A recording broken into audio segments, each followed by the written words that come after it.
Hello, hello tout le monde. Bon, alors aujourd'hui, on va voir, puisque on a vu la hanche. Je me suis dit qu'on va faire un petit peu de physique appliquée.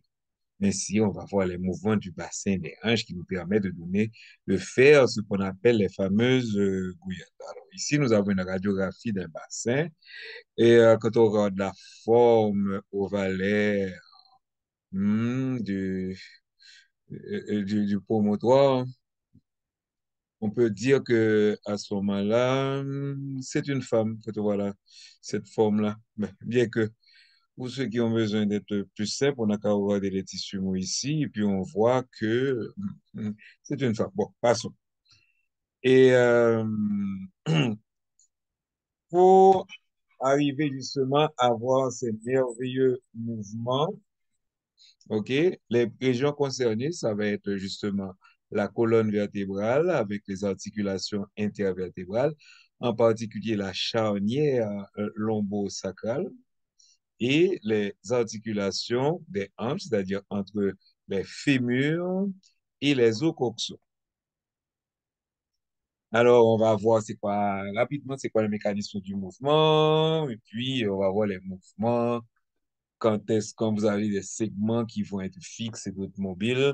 Par exemple, le mouvement plus haut des cuisses, c'est lorsque le bassin est fixe. Bon, en tout cas, euh, je ne vais pas insister dessus. Commençons. Donc, pour avoir un mouvement, il faut deux segments, un qui est fixe et un qui est mobile. Et donc, le segment mobile se déplace par rapport au segment fixe.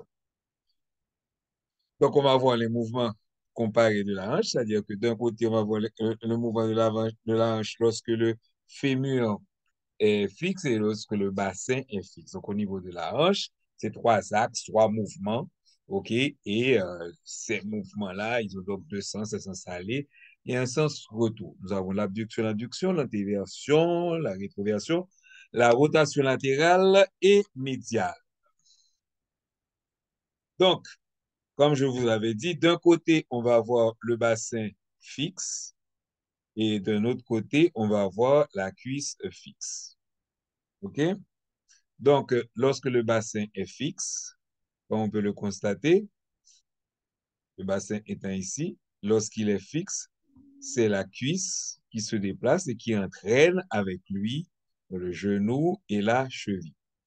Maintenant, que se passe-t-il lorsque la cuisse est fixe? Alors, pour bien montrer ça, on va regarder le pied. Le pied va rester en position, la cuisse va rester face à nous, le genou va rester face à nous. Donc, qu'est-ce que se passe-t-il? OK? Donc, vous voyez, là, c'est l'abduction-adduction qui se fait, mais la cuisse, le membre inférieur, est resté fixe. Ça va?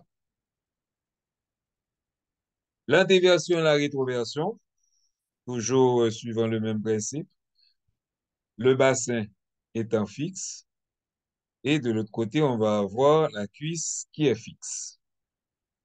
Donc, bassin étant fixe, la cuisse va en avant, c'est la flexion, l'antéversion. La cuisse va en arrière, c'est la rétroversion ou l'extension. Donc, antéversion vers l'avant. Maintenant, si la cuisse reste fixe, on est obligé d'avoir euh, les, les- les deux articulations de la hanche vont travailler en même temps.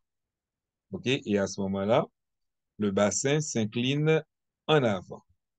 OK? Donc, ça, c'est bien la flexion des deux hanches, le bassin étant immobile. La rotation latérale, la rotation va entraîner, la rotation de la hanche va entraîner la rotation du pied et l'extrémité va se diriger en dedans ou en dehors. Donc, lorsque le bassin est fixe, qu'est-ce qui se passe? Comme vous le constatez. Donc, le pied est déjeté en dehors ou bien le pied est déjeté en dedans. Le bassin reste en fixe. Maintenant, si c'est la cuisse qui est fixe, vous allez voir que le pied va rester sur la ligne de carrelage. Et ce mouvement-là va donc entraîner tout le tronc.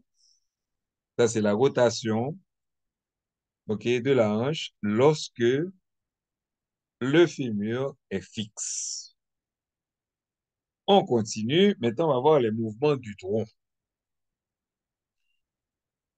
D'abord, on va voir les mouvements du tronc lorsque le tronc est fixe.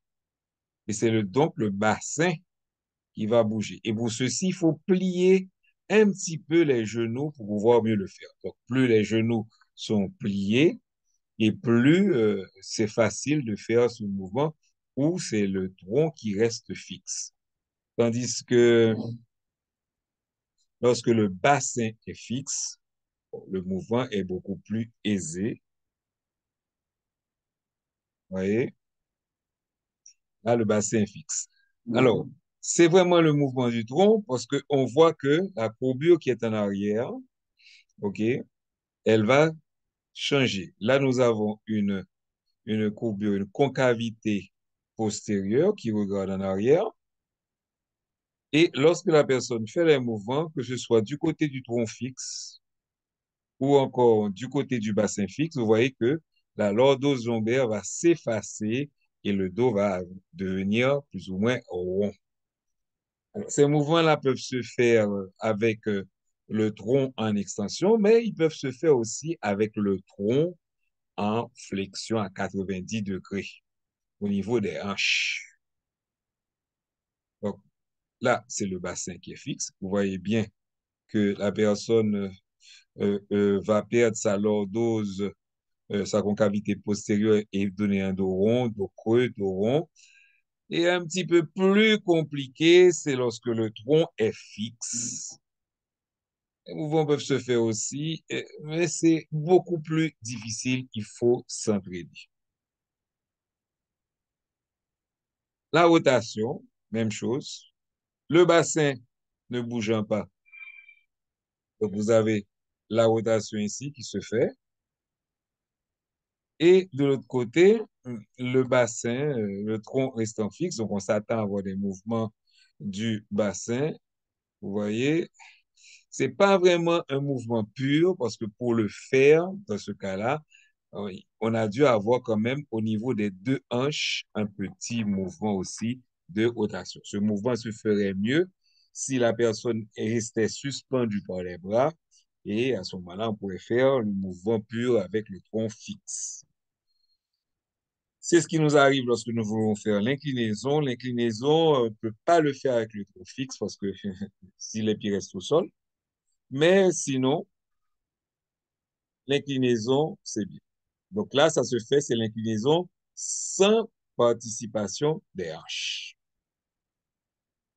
Ainsi, tout ça combiné, ça va nous donner justement euh, des mouvements, comme par exemple le fameux déhanchement que nous avons ici.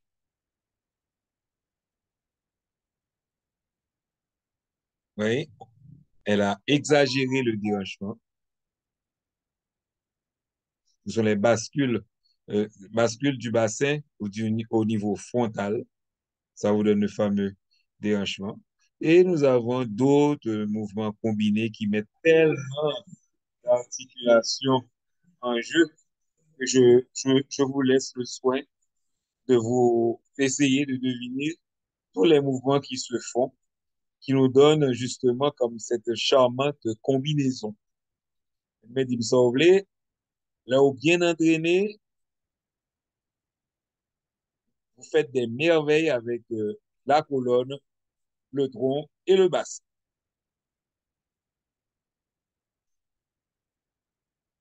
Toujours mouvement combiné.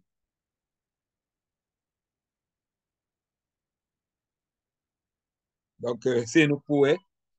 À vous de voir, essayer de deviner quelles sont les articulations qui bougent. Donc, pour moi, c'est tout qui bouge, hein. D'ailleurs, ça se voit. La participation même des jambes pour arriver à faire ces mouvements. Voilà, c'était tout pour aujourd'hui. Bon, je voulais parler de fameux mouvement Soukelala. Et je vais le faire dans une prochaine vidéo. parce que ça demande un petit peu plus de temps. Au revoir et à la prochaine vidéo.